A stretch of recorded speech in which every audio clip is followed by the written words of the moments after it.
Bismillahirrahmanirrahim. Aduhu billahi minash shaitanir rajim. Bismillahirrahmanirrahim. Alhamdulillah wa bil alamin. Ar-Rahmanir Rahim. Maliki yawmiddin. Iyyaka na'budu wa iyyaka nasta'in. Ihdinas siratal mustaqim. Siratal ladina an'amta alayhim ghayril maghdubi alayhim waladdallin. Ameen. I greet you with the Arabic words of peace. Assalamu alaikum, believers. It's so great that you all are here with us on this beautiful, sunny Sunday afternoon. We are in for a real treat today. On behalf of Doctors Aisha El Amin and Dr. Gloria Bashir, and on behalf of the entire Taleem committee, I want to thank you all to this Sunday's Taleem, where we continue our conversation on the history of African-American Muslims as we highlight just the vast and myriad contributions of our people to advancing a deeper and more accurate understanding of Islam in this country.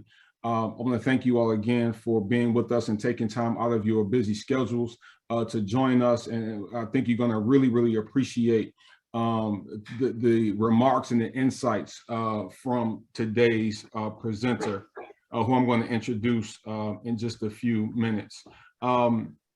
Let me say that we're going to do things a little different today. Typically, when we facilitate the Taleem, we introduce our guests, and then we just simply turn it over to him or her to present what they have prepared for the topic of that day.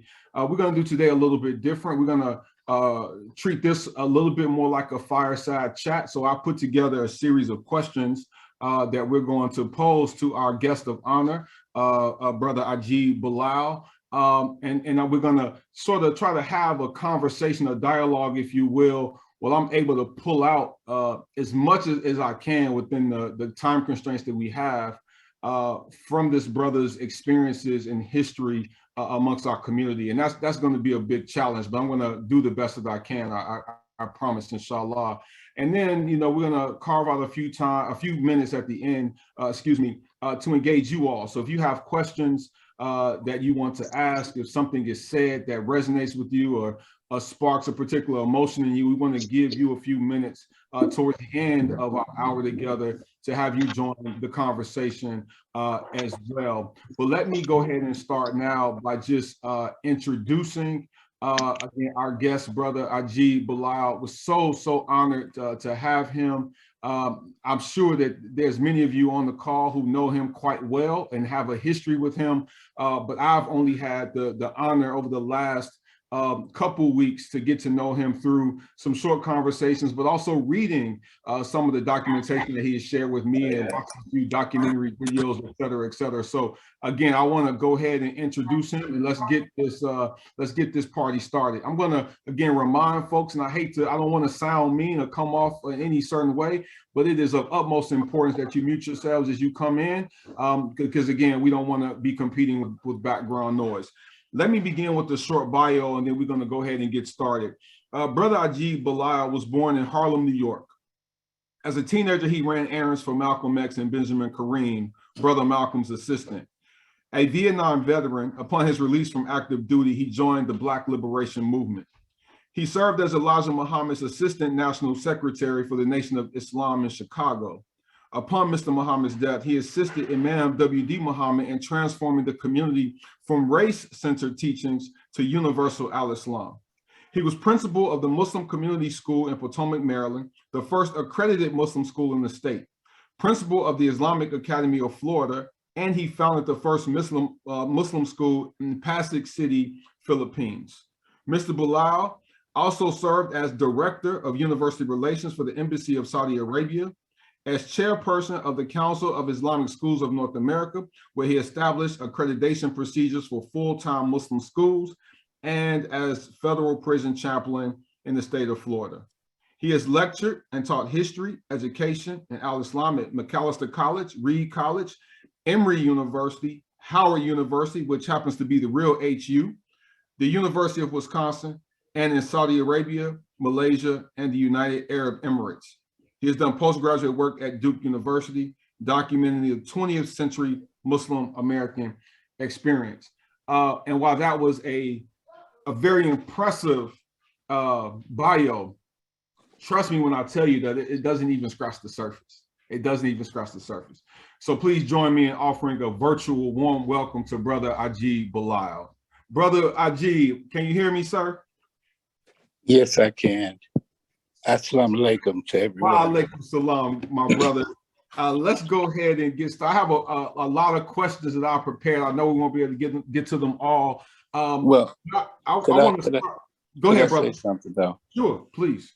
I really am honored to have been asked by my community to address my community. Yeah. Because this is the first time that I've had to address my community. Now, there are different reasons for that. First of all, going back to our origin, the duty of the secretary is to record deeds, report facts, and keep secrets. Okay? And so now that came from the Elijah Muhammad, that came from the whole hierarchy in the Nation of Islam. That was a given. I guess I would say my experience in the community in this concept, of course, was with the secretaries, Abbas Rasul, John Ali, and also Captain Joseph, the people, Secretary of People in New York. And I've kept that. And what I've tried to do, this is why I say I'm really honored. I mean, really, I'm kind of nervous even. So let me stop, and it'd be best for me to kind of respond. I'm sorry, you can't see me, but keep in mind I'm in Albania. It's a third world country, and we have most of the time now I have to use about 3 or 5 different international carriers. And at the same time, I'm always aware of no such agency. So anyway, assalamu alaikum, and let me stop here. I probably talked too much already. Wa alaikum salam. And we're thankful for your presence this afternoon and appreciate you being here and joining us all the way from Albania. Let me just say, as I read through a lot of the documentation that you sent me and watched some of the videos, and I hope you don't take this the wrong way, but I kept thinking, like, this is the Forrest Gump of the Black Muslim movement. Like, this man has been everywhere. You know, like I mean, I can't even, it's just unbelievable. Like, you say a name or you think of a name, or you know a name that's prominent in the history of African-American Muslims, and you are somehow connected to that individual. Can you start us off by telling us a little bit about your journey to Al-Islam, right? Because I know it's sort of, you started in the Black Liberation Movement as a member of the Black Panther Party, but talk to us about your path to the Deen. When I got out the service, you know, I got out in 65, and I went to. I was stationed in Fort Ord, California, so I went to a community college there, and then I went to Berkeley. Came to Berkeley in September '66. Now, this is keep in mind at that time. I doubt if there were 40 Black students, undergraduates, on that campus at Berkeley in September '66. And of course, I'd known people in SNCC. You know, we all. What can I say? Everybody was caught up in the movement, so it wasn't a particular thing, right? And for me, I saw an opportunity to make a contribution to our people's struggle, and whatever means I could do that, I saw it first. I always did, still do. Of course, it's education. So at any rate, I end up dropping out of Berkeley. Going up, getting involved in the early parts of the Black Panther Party, okay? Which you'll find interesting historically, because John Simmons, who was the secretary of SNCC, was related to our John Ali, okay? And Simmons was the first one to bring red books into the Bay Area, and that's what we were selling, red books. All right, I'm going to. Anyway, fast forward.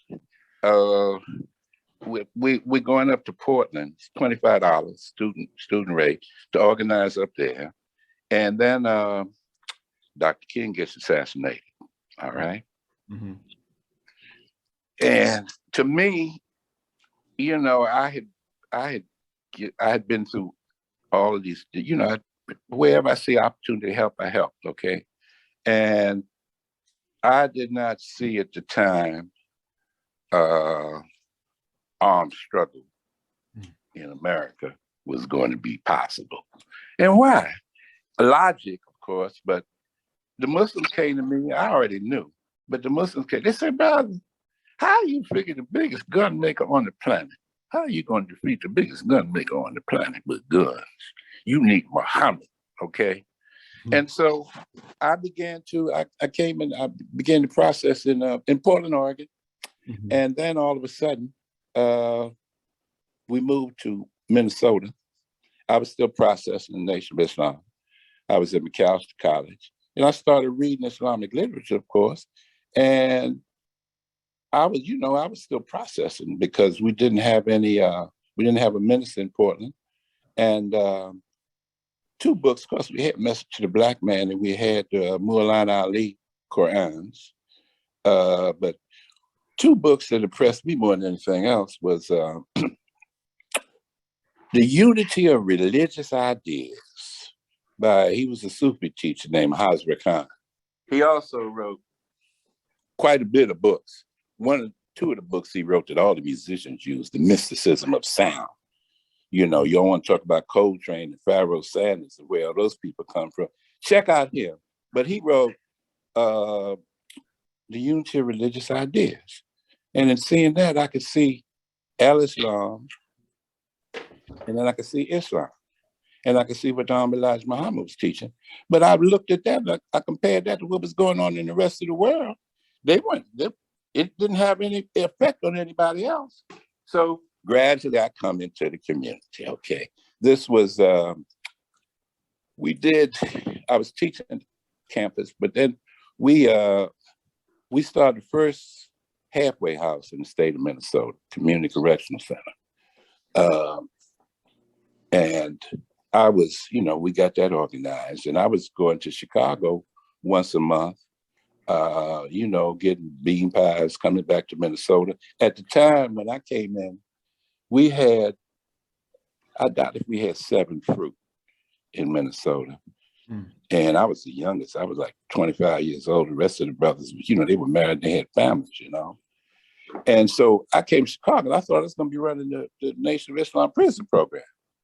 And that didn't happen.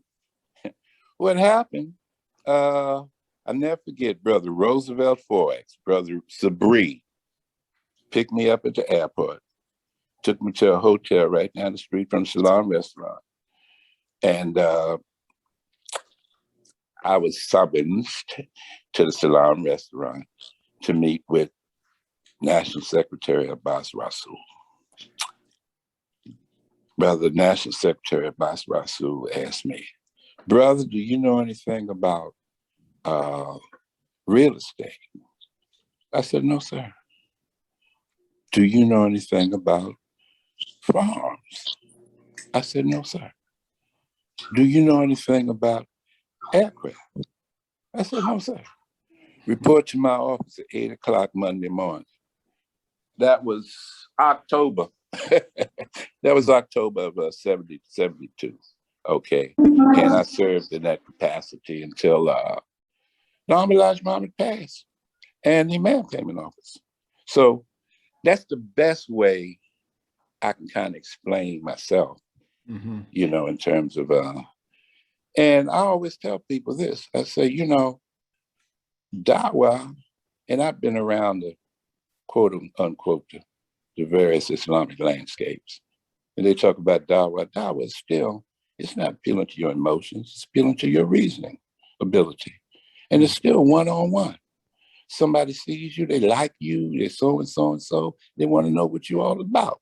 I remember Imam Muhammad said, he said, what he's given us, we should be able to talk to anybody about anything without using any religious terminology. Mm. So anyway, I hope I've given some enlightenment. You got me started too. Yeah. Thank you, Y'all brother. the rhythm section. So, one of the things that I think saddens me a bit when I think about the history of the nation is when I reflect on all that the nation built, right? This wonderful foundation. You mentioned the prison ministry and the prison reform program and the farms and the involvement in real estate and all of the businesses that had been established by the Nation of Islam under the leadership of the Honorable Elijah Muhammad. My question is, and maybe you don't agree with the premise of my question, but I'll state it anyway as I'm thinking of it. Why haven't we as African American Muslims been able to better build on that foundation that was established by the nation, right? Like what happened? Well, okay, I understand what you're saying, but you have to understand this. First of all, let's talk about all the great empire, all right, quote unquote. Mm-hmm. In 1976, we had to give a consolidated balance sheet to the federal government. At that time, we had $16 million, quote unquote, clear assets. We had property and everything, but that's what we had in 1976, okay? Mm-hmm. Bill Cosby had more money we had at that time. But what you have to understand with that, that's one aspect of it. The other aspect of it, of course, which covers even to today, is a COINTELPRO program. Very simple. Very simple. Okay, that's number two. But understand this, number three, it had to been, I doubt it was even 3 months since the Imam had come in office. Remember the Muhammad Speaks newspaper headline was "The Pomp and Glitter of This Life." And the Imam, I remember that because he came in, he had to come in, that's why I say it was his early, he had to come in the temple and tell us at that time to stop standing when he came. That's where we were. But anyway, he told us this. He said, all of this big structure that you see, that's been created. They say it served its purpose. Okay? It served its purpose. All right? But we're going to lose it all. And we're going to be out of sight for a long time because I'm planting a seed and it's going to take time for that seed to germinate.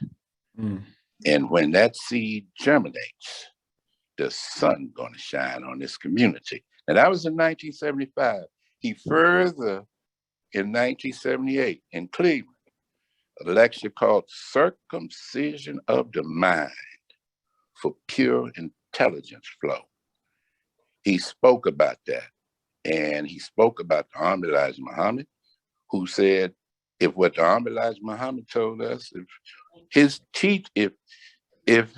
teachings are in season, they will bear fruit. And by 1970, wasn't everybody calling themselves Black in America? And Elijah Muhammad also said that these ideas will be absorbed in the body politic. Now you take that and you take the Imam's teachings, you can see a continuous evolutionary development. Because look where we are now, we're decentralized. Okay? Think about that. You know, we don't look alike, we think alike. That's the Ummah. Just a little, maybe I'm getting too, I ain't coming to teach no khutbah, but I just wanted to, you got me thinking, I tell you, you don't really know, brother, alhamdulillah, I'm really happy to be able to engage on this level, you know. Yes, sir. Alhamdulillah. So I listened to one of your interviews, and you tell this fascinating story that took place in September of 1974. I know what you're talking about. when, when the man Muhammad comes back, right? Right. So Yeah. Can you share that story with the brothers and sisters that's with us today? Yeah, well, the people know me from number 2, you know, in right there, Stony Island. You know, we was upstairs, and then we went right on it. We was on the ground floor of the office, and then on meeting times, I'm in the basement, right? And the secretary's there. You got to come down them stairs. If you don't, you got to travel left. You got to come. You got to check, right? And I'm sitting one night. I'm there, and here comes. First, I see he got on one brown sock and one black sock. And he comes down, he's wearing a double plaid, I said double plaid, a double-breasted plaid, and he has a kind of army kind of thing. But anyway, and I look, he got a little beard, and that's Minister Wallace. So he got to come in, because we can't let him in the meeting. I got to get some instructions. So I called Captain Elijah Muhammad Jr. He comes and he says that the man can be admitted to the meeting. Now, this has probably been, people in Chicago, some of the pioneers might be able to correct me, but I'm sure this September 74, thereabouts, the man had been off the rostrum since, I think, 1970. Anyway, and at that time, we were meeting in the basement. And Yusuf Shah was teaching. Imam came in, he was admitted to the meeting. And Minister Shah, the messenger's son is here. You want to get up and say something? Imam said, no, he just gave everybody a salam. I got home that night. I get called from all over the country. Wallace is back. I said, well, you know, he was in the meeting. He was in the meeting. And Secretary Rasul called me. Go over to the minister's house and fix it. Well, you know, I was over the property. I know where everybody lived. I didn't know where the man lived because he'd been out, you know. And so I go over there, and it needed some fixing. I put it that way. And I asked him. I said to him, I said, Brother Minister, you're the messenger's son. I'm in charge of the property. You know, it make me look bad, make me not on my post. And I never forget what he told me. He said, me and the other brother with me, Brother Maurice Sixer, Brother Ahmed Sahir, who was the superintendent of building the Pioneer Building, the Muslim, he was the superintendent of that. Imam said, he said, I know how hard you brothers work for the nation. I just didn't want to bother you. And man, you got to understand our, or at least my own personal self, you know, at that time as a young soldier, FOI, and how we revered, you know, the royal family, of course. And here, this man is saying that he knows how hard we work for the nation, and he could do these things himself. And that hit me. So I almost got, it's hard for me to describe my reaction to that, but it touched my heart so much. I almost cried when he said that. Because I realized, and a lot of believers, they have to understand this. This is kind of funny too. Later when he became a minister, of course, at the Imam, but you know, he is a regular brother. You know, it wasn't spooky about it. I mean, I'm serious, you know, and that was hard for us to, you know, that was hard for us a lot of times because we were spooky. But I won't even say we were spooky. There was a certain protection in being spooky too, you know. I put it that way. We were disciplined, but at the same time, certain things you think. Yeah. So that's so when so we go over, and that Friday there was a line. And when I said it was a line, we still meet in the basement. That place was packed. And the Imam went to the rostrum, and he it's so funny because he'd been pulled off the rostrum in 1970, if I'm not mistaken, and he came before the body, and he continued a lecture that he'd given when he'd been pulled off the rostrum in 5333 South Greenwood in 1970. And from that point on, of course, he went to his father. His father, hey, you over number two, you over number two, you over the community. Everybody knows that.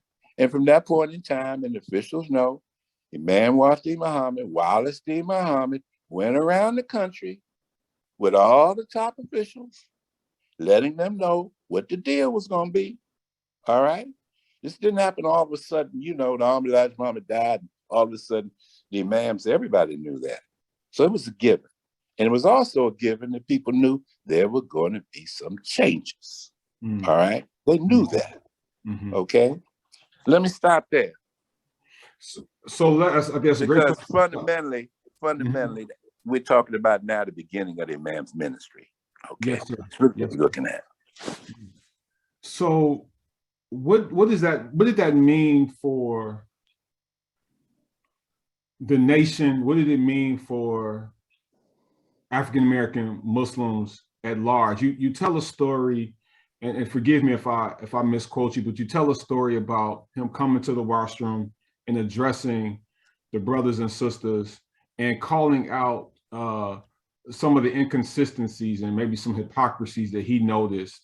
And he was calling those things out. So what was the impact of his sort of reemergence as, or emergence, I guess I should say, as the leader of the nation at that time? We had to go back. I think A.K. Hassan was the one was best able to do it. But let me put it this way. And some people, I'm just speaking from my own, I can be corrected. The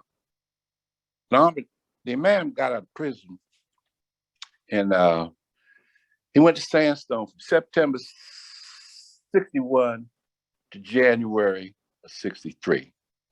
It's a 9-hour drive from Sandstone. We got an interesting history of that institution, by the way. On the ride to Chicago, Elijah Muhammad II tells his brother, hey, it's all over. Dad has been compromised, the nation is through, and they're going to do whatever they want to do.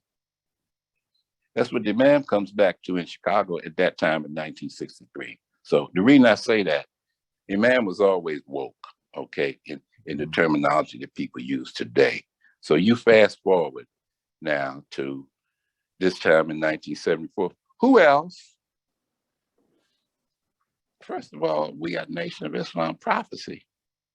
Anybody in the 60s, everybody knew the Imam was, quote unquote, the heir apparent. That was a given. That was woven within the Nation of Islam, really beliefs and practices in so many ways. So to me, it was just kind of a logical evolution. And now I'm maybe getting too far away from your point, but I look at it this way. In the progress section of Muhammad Speaks newspaper, there's an organizational chart that talks about nation. You could just transplant that to even the concept that the Imam has a new Africa.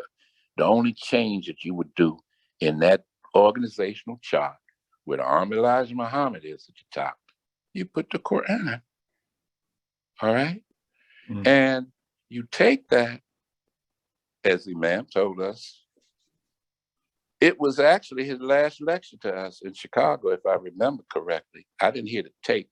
I heard part of the tape, and I saw some kind of transcript. He told us that most of the people are not going to do anything but sit around and complain and criticize. All right. We are to take what we know with applying the Quran to what he always referred to as the four rivers, right? Well, we know with like-minded people go in these lanes, I guess you would say, the governmental, the industrial, that's business, the cultural, and education, and get together with like-minded people, and you have to take responsibility for everybody else. And so whatever we know, that's where we apply it to. But see, we still have a Jesus complex. People are still looking at some kind of monolithic, some kind of structure. And they don't realize that this was another lecture he gave when he spoke about lies, falsehoods, weak ideas. I remember that cartoon in the paper, on the cover of the paper.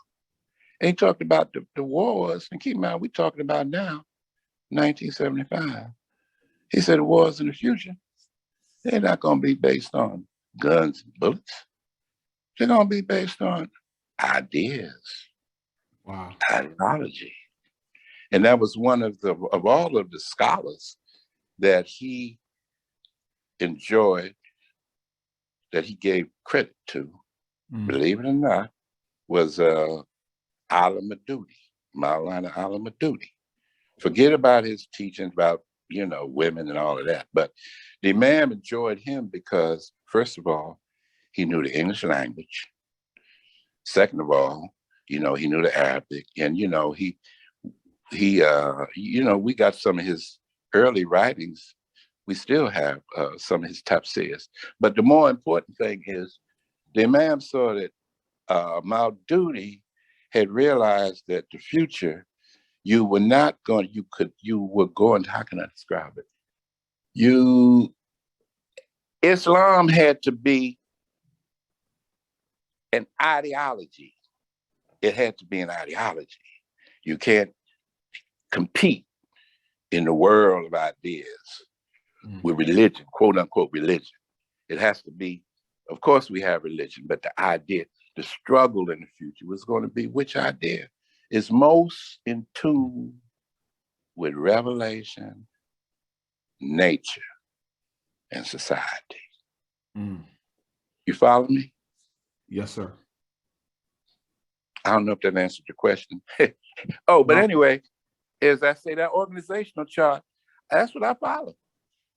And if you just look at that for a minute, and you can see, for instance, and particularly in local areas, that's the beauty to me of the decentralization process.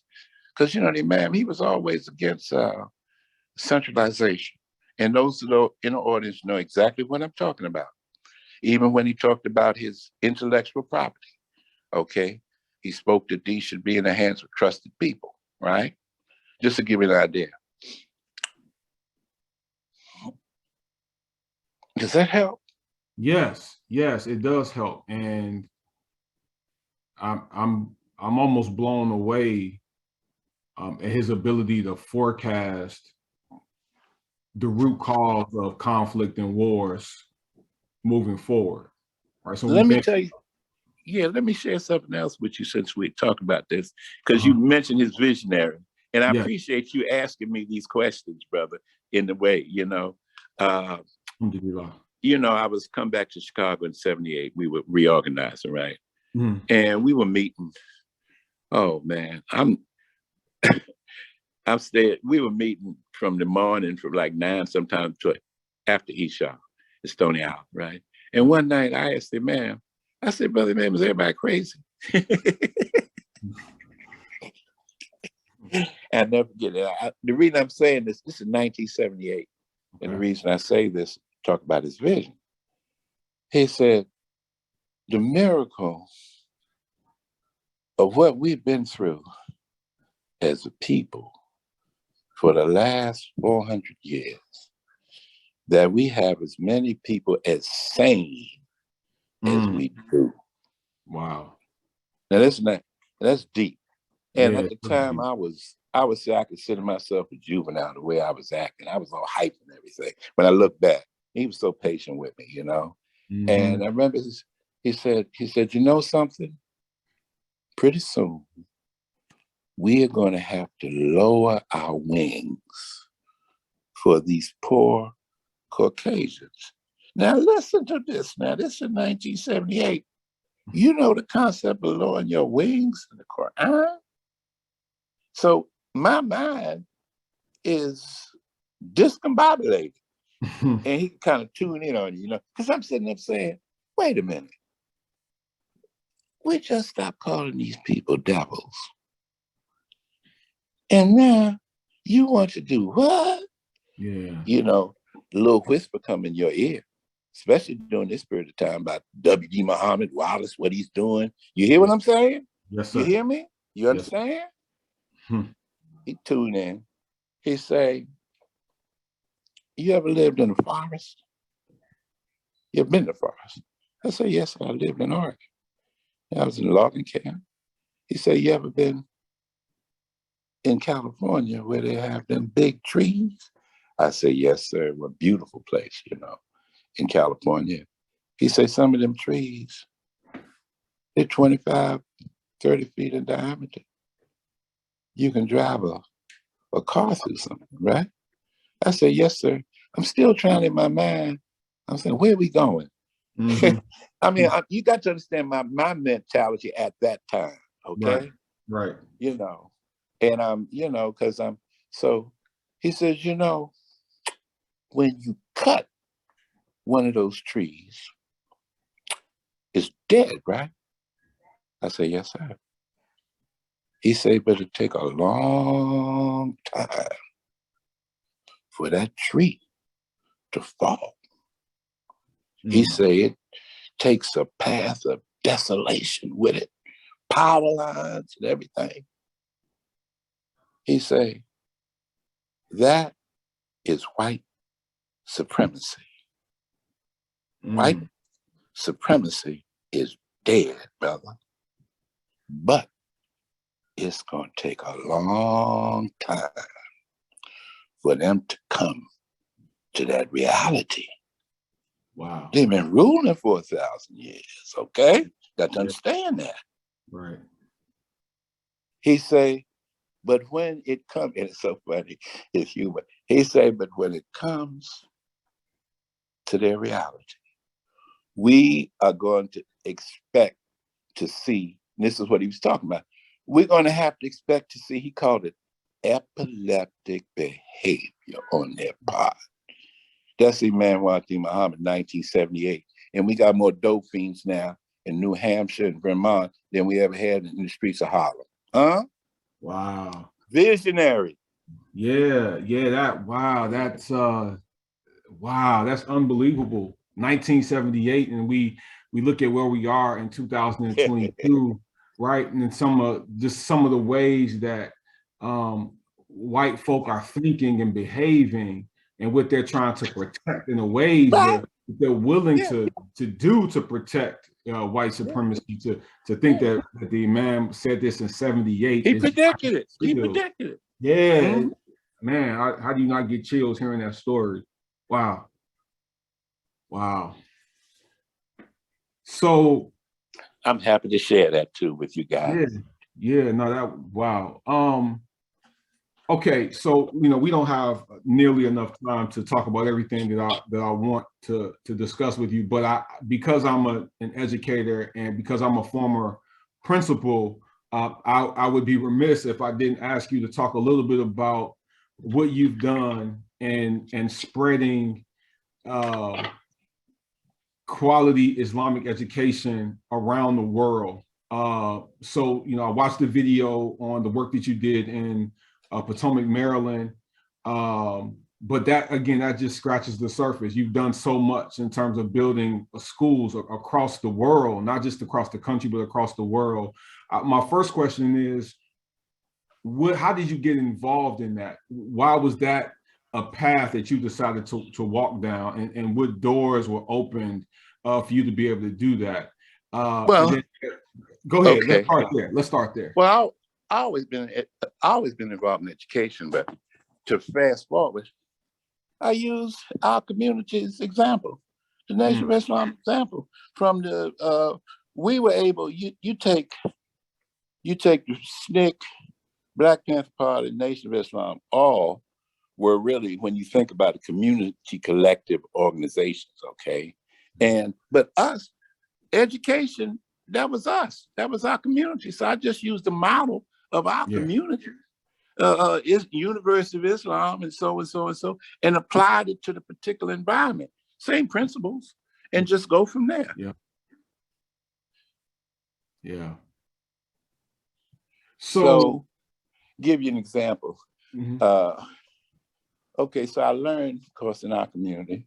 So my first example of just observing a developing country, how they're a Muslim country, their educational, how they had transformed themselves, I got a chance to see Malaysia. Okay, so that was one area of development. I looked at their educational system, what they were doing as a developing country. Then in the Philippines, I had another example and another model that I could see in relationship to development countries in terms of educational, Muslim education, okay? And so those principles, you just apply them to the next environment, once they've been tested, if you follow what I mean, Yes, sir. Yeah. What would you say of all the things that you've done? This maybe isn't a fair question, but you've done so much, seen so much, been around so much. When you think about your life as a Muslim and the contributions that you've made to our community, what are you most proud of? Oh, brother, you're talking to a brother. I never expected to be 25 years old, brother, at the time what we were dealing with. So everything is alhamdulillah, all praise be to Allah. I can, it's just a continuous learning environment, Yeah. That's all, and all praise due to Allah, brother. I'm just happy to be here. Yeah, yeah. And being able to make a contribution, in the best way I can. Yeah.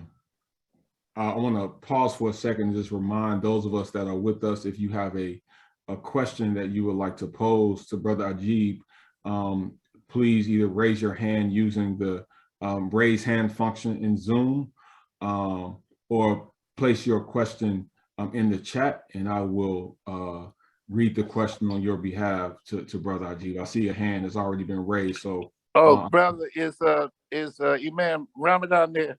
Is Imam Ramadan on? Absolutely. Absolutely. Assalamu alaikum. Listen, you talk to Justin. I'm Justin trying to get in touch with you. Give me.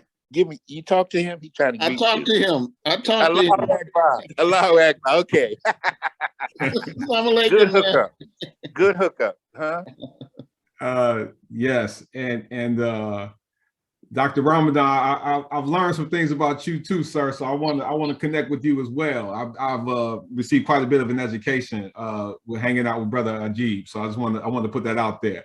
But we have a few minutes left. I do want to ask one final question, and then I'm going to bring Brother Bashir Assad in to ask his question. He has raised his hand. Oh wow, Allahu Akbar. So my question is, what advice or guidance, Brother Ajib, do you have for those of us that's walking in your footsteps, right? So those of us that you are expecting to carry the work forward, brothers like myself, Imam Tariq, Imam, Zaki, Dr. Aisha, all of the brothers, the younger generation of Muslims, right, that are with us now. What advice do you have for us, and what are your expectations for us as we move forward? first of all, that you study, be continuously a student, okay? And like-minded people take what you know collectively and apply it in those fields with like-minded people in education and in government and business and culture. But you know, right now, it's the cultural environment is just really crazy. You know, living in Europe, you get a completely different aspect. You get a completely different take on America. This is the first time when I've lived overseas, this is the first time during the Trump administration that I was really put in a bad situation because I had to criticize my own government. Okay.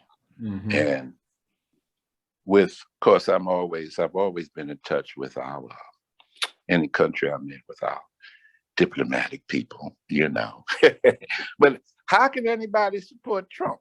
Okay, people coming, they're laughing in America. You know, it's amazing. But outside of that, we should just continue. We're making progress. See, people are looking for visual things. This is what I see. Continuing what the Imam said about seeds growing, okay, and seedlings coming up of this. I always refer to the seedlings, but I also look at it as things popping up all over like fireflies. And this is what it should be. This is the way it's supposed to be. And we always keep this in mind, as the late Dr. King said, the arc of the universe leans toward Adam. And I remember one of the times I was overseas and I was getting ready to speak to a large group of people, and I talked to the Imam, and he said, Bilal, stay close to Allah in this day and time, keep busy and keep quiet. Stay busy, but stay quiet, huh? That's right. Yeah. You don't want people, you know, I would be places and I would tell him, I say, man, they talk about you like a dog. He say, well, some of it might be true. He said, what you do? I said, I just sit there. He said, that's right. You can't let them know you woke. If they know that you woke, they'll be more devious. All right. He told us, Rasulullah Sallallahu Alaihi Wasallam, what did he tell us? War is deception. All right, we got to realize this. This is real. Okay. I remember he kind of chuckled. He said, you just be cool. He said they will, just like an onion, they will impale themselves and pretty soon they'll be naked in front of you. And that's it. As I remember Benjamin, who I loved, he said he used to talk about be wise as a serpent and humble as a dove. Of course, on the street, that means be hip and be cool. Same thing. All right, so I heard a couple things. Yeah, I was giving you a little Harlem street. Yeah. Street itch to have, okay? You know. What I heard you say most prominently was the importance of studying. Yes. And surrounding ourselves with like-minded individuals. And yeah, in this environment, we have to keep up, because you got to realize the technological age we're in. And let me share this with your audience. One of the fields that's coming up, I only know really only one African American who's in the project right now. But you pull up, look at digital sociology as a field. Just pull up. That's one thing I like about Wikipedia. You can get some gist of what's happening.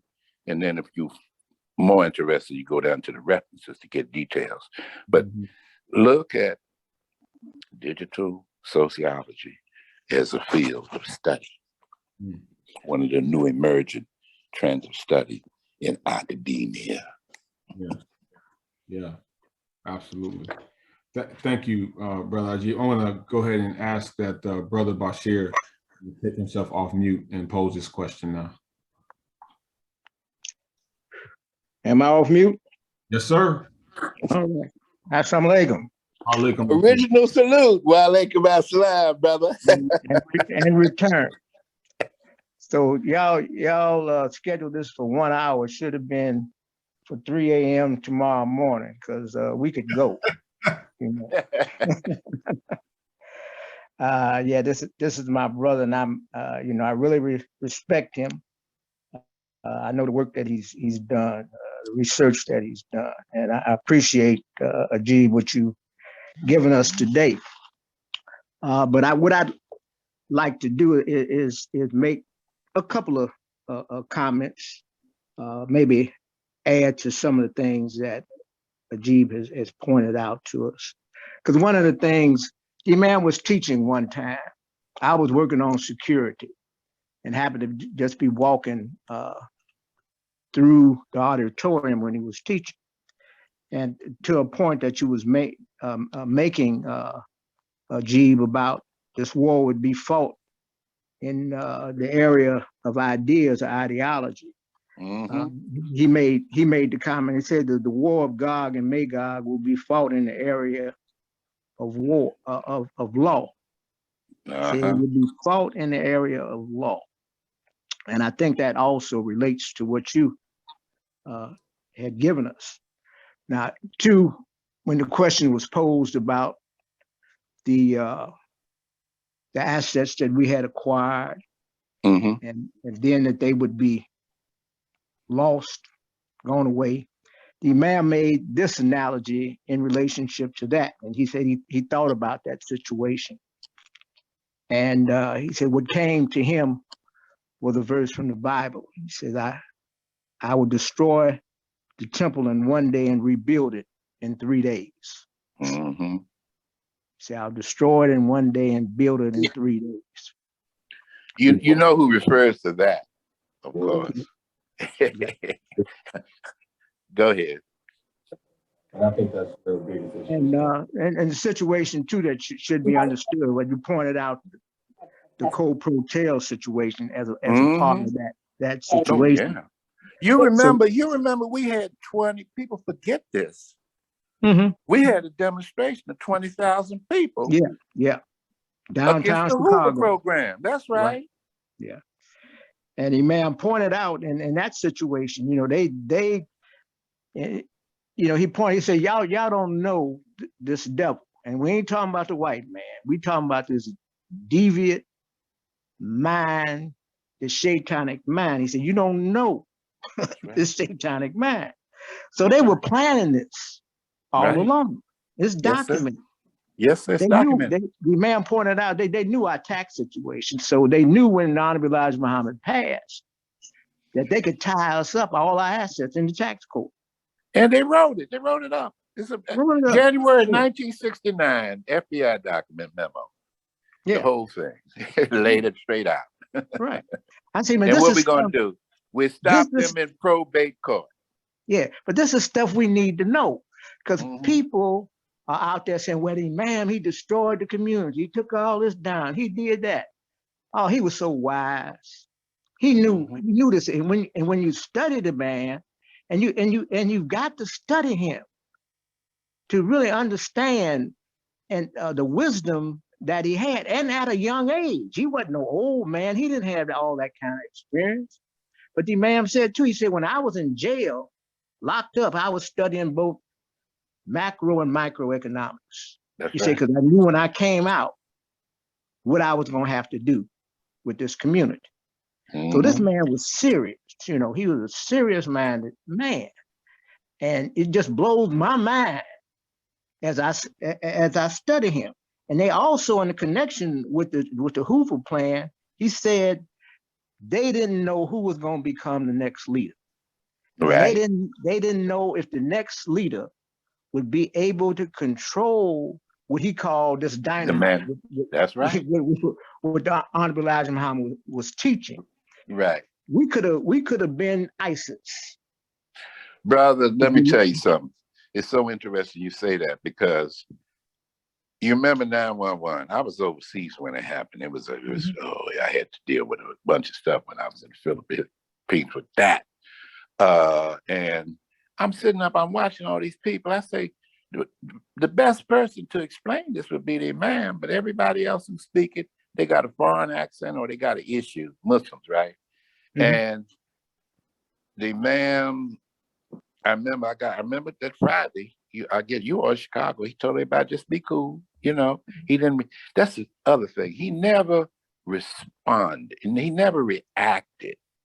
He always responded in the particular area, you know, with the particular, what we say, formula to the particular thing, you know. And the interview he did with Tony Brown. Oh yeah, that's a classic. And Tony Brown asked him, he said, "You mean to say, Brother Imam, fundamentally, we was Al Qaeda, man, in 1975. Think about it. Straight up. We That's could have what I been told you. if we didn't have if we didn't have his leadership. You If he hear what didn't I'm come in the saying? beginning. You hear what I'm saying? Yeah.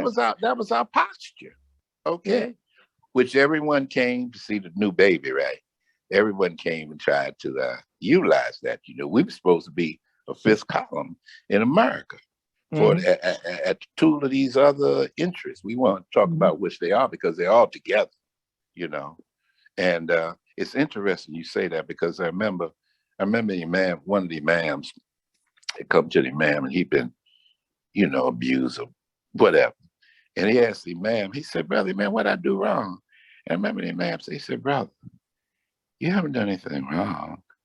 You just don't understand the depth of the tricks of the shaitan. We can't even go there. Our nature wouldn't even let us go there." I remember him saying that. And that's so real what you're saying, brother. And Bilal, if you remember in relationship to Imam Ward Muhammad, I had this book. We was at this convention. I seen you, and I know how your mind is. So I got this book, and I think I got something. So I'm running here with this book. It was the Clinton tapes. I'm running. Now look, let me show you. And you say, "Oh, it's on page whatever it is, 29." Da da da. I said, "Dang, you just blew my bubble already." But the Clinton tapes was a book, and it was documented by Taylor Branch. Am I correct? Yes, sir. Yeah, and he documented the Clinton's presidency. And in the book, a portion of the book, it talks about Imam Ward Muhammad when he was at one of the prayer breakfasts that Clinton had. And the statement that Taylor Branch made about the Honorable Elijah Muhammad, he said, "He's the most unappreciated religious leader of the 20th century." Right. And I think at times we don't realize the importance of this man. And you're talking Taylor Branch was one of the ones who did. In fact, Pillar of Fire, which is the second of his trilogy on Dr. King, okay, he did the book sign. We did the book sign in the Atlanta Masjid because he had discovered Imam. And that book, Pillar of Fire, it's introduces Imam, you know, the narrative through that book is only speaks about 2 years from Birmingham to Selma. But the book opens, it's about Dr. King, but the book opens with Islam in Los Angeles. Okay. Anyway. Well, I'm gonna end my comments there, but I appreciate you coming on today and giving the insights that you've given. We appreciate you much. You know, I love you, man. And I shake my head at you. Thank you, brother. Brother Clyde Elamine, his hand was raised. I want to draw him into the conversation if he's still with us. I'm still here, brother. I didn't want to put pressure on you with the time constraints, but maybe I can figure out a quick way to do this. Assalamu alaikum, Brother Clyde. That's what I love you, man, because you always come with the critique. Come on, give it to me. No, actually, not this time. No, and you know, one of the things I'm proudest of in our community is that we have developed some really strong scholarly traditions, you know. And a lot of times people approach me because they quote unquote, they put this label of educator on me and asking about our community. I said, you know, like, our community has its own scholars, and I don't even consider myself to be quote unquote an Islamic scholar, but there are so many people that I can pull from. And this is the product of Imam Warthi Muhammad's perspective, as well as his deep understanding, his knowledge, his experience, and everything else. So we have our own, I would say, community of scholars that have come as a result of his teaching. But one of the things I think people don't know, and I find myself pulling on this, because I'll be honest with you guys, I don't know if any of you experienced this. When I deal with my next generation, I find myself trying to get things to get them to pay more attention to what has happened in our history. And one of the things I find that gets their attention sometimes is when I start talking to them about institutions, people, and figures in this world that have acknowledged the importance, the depth, and the power of the light that we have, that the Imam Warthi Muhammad has brought to the world. And Ajib, you sent me, I believe it was I can't remember the exact, I get the name of this magazine wrong a lot. I don't know if Muslim World League's magazine, etc. But it's the tribute they paid to Imam Warthi Muhammad upon his passing. That went around the world to some of the most important figures in the religious establishment. And if you can talk a little bit about the imams, the respect for Imam Warthi Muhammad's scholarly work in high religious community, because I think a lot of us don't know that. I mean, people who really know him well don't really realize how widely recognized he is. You know. Let me give you a good example to talk about media. When I got here in Albania, I had translated, the brother did Lost Founds. I got that translated. But they said, we already know about your imam. I said, what you mean? Your imam, when the imam addressed the Pope in the Vatican, to the best of our knowledge, neither Dr. King nor Nelson Mandela, and I doubt if any African, non-Christian African ever spoke at the Pope's pulpit. But the imam did, and that was broadcast live here in this country on all channels. They already knew about the imam. And there was no publicity at all in America at that time, Oh, wow. Well, now, A.K. Hassan traveled with the man much more than I did. He knows, oh, man, all the different places. The man, then he was just people, the way they treated him, I remember, of course, in Malaysia, when he was there, I mean, he was treated as a head of state, okay? And, of course, when he went overseas, prior to, I would say, pretty much prior to 9/11, when he went overseas and all those government people came, he was treated royally, Now that's all well and good. We know that. And, but still, I was talking about the as well as the non-Muslim religious establishments, the Parliament of World Religions, etc. They all saw him as a unifying factor. Give you one example. The lecture he gave at Interdenominational Religious Center in Atlanta. It would have been in April, I think, of 2000. Now, Farrakhan was supposed to be there, but he sent Ava Muhammad, okay? And, but in the chapel, the Dr. King's chapel, where they got Dr. King, I forgot how many other people, they got the imam. That was the installation of the imams, the great preachers. That's in Morehouse, Morehouse. Yeah, theological. Morehouse University. Yeah. Oh, and I remember, I forgot, he was a theologian bishop somewhere. He said he went somewhere in some world Christian gathering in Cologne, Germany somewhere. And he said on the wall, that was a picture, man, watching behind me. And of course, he was president of the World Council of Religion and Peace. And he was on the World Majlis, the World Council of Majlis in Saudi Arabia. So He was well respected in all of those areas. But at the same time, they give him high regards, but very seldom do they allow him to address their people in their country. Okay. You hear what I'm saying? Yep. Wait, come on. We have a couple more questions in the chat. Would you mind sticking around for another 5 minutes or so? No problem, brother. I'm at your service. Okay. So the first question is from Brother Bill Chambers. And the question is, why do you think Imam W.D. Muhammad al-Islam is not better known in America outside of our community? So it sort of connects to what we're talking about right now. People don't know a lot about Imam Muhammad. Why do you think that is? Well, there's three reasons. First of all, we have to understand this. We say probably 40 million African Americans. I put it this way, 10 million Black families, okay, regardless of their composition. We got 10 million Black families. If you go grandparent, parent, child, or you go brother, cousins, you got at least one Muslim in every African American family. Think about that. People need to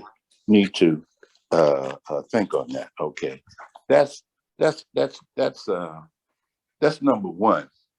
I don't see. I see our influence, as I say before, both deep and broad, and I'm comfortable. As Elijah Muhammad said, the glass is half full or half empty. And we should just keep promoting the great ideas that we possess, that we've been given. And trust. Elijah Muhammad used to use the same example. He said, here's a dirty glass and here's a glass of pure water. Put the two together. Okay. Pretty soon, just the curiosity of the people will say, I wonder what's that. Yeah. Okay. And once they drink that pure water, it's all over. Yeah. Alhamdulillah. This next question, which will be our last one, because I want to respect people's time, is from Brother Rob Bashir. His question is Rabbani? Rob Bashir. Okay. I was thinking Rabbani Mubashir. I'm sorry. Go ahead. I think Imam Rabbani is on the call, though. I don't know. Yeah, he's on the call. Assalamu alaikum. So from Brother Rob Bashir, his question is, can you comment briefly on this epileptic fit Caucasians are experiencing as white supremacy dies? He wants you to say a little bit more about that and talk about how the fall of white supremacy is being viewed outside of the United States, particularly in Europe. Oh, wow. Well, to me, I just put it in 2 words. All of this is leaning towards fascism. If you think of fascism, that transcends nationalism. And that's what we see across the world. And with this virus, the virus is actually intensifying because basically the world is still right now under martial law. Quiet as is kept, using this virus as a good example. But the root, to me, goes back to 1964 with the Civil Rights Movement and the rise of John Birch Society. Of course, the theoretician is William S. Buckley, Ronald Reagan, conservatism and everything. And it's just grown. It's just grown since that time. And very, right now in America, people better pay attention to what's happening. Keep in mind there's 16,000 police forces in America. And you look and see what these Republican state legislatures are doing with Voting Rights Act. We'd be back in 1964 if we don't wake up. Yeah, I think that's across the world. And there's similarities too when you talk about white supremacy globally. Mhm. The unrest of 1967 and 1968 was generational. And from historically, you can really look at a generation of being maybe about 22 years, okay? And so what we're dealing with right now, we're dealing with the post 9/11 generation. Mm. And all of its attendant problems and everything, you know. Yeah. Well, thank you, Brother Ajib. This has just been awesome, man. Everybody is commenting in the chat just how thankful they are for your insights and the wisdom that you've shared with us today. MashaAllah. I thank you all so much for giving me this opportunity. Okay. Yeah. I really do. I thank you so much. And I hope, just selfishly and personally, I want to thank you for spending the time that you spent with me over the last couple of weeks, and all the things that you sent me to help broaden my perspective. And, I'm a resource, and I sent you a library, and you're free. I'm happy to be able to do it. Absolutely. At this time, let's close out with Walasa. We'll stop the recording, and then if folks want to hang around for a few more minutes, they certainly can do that.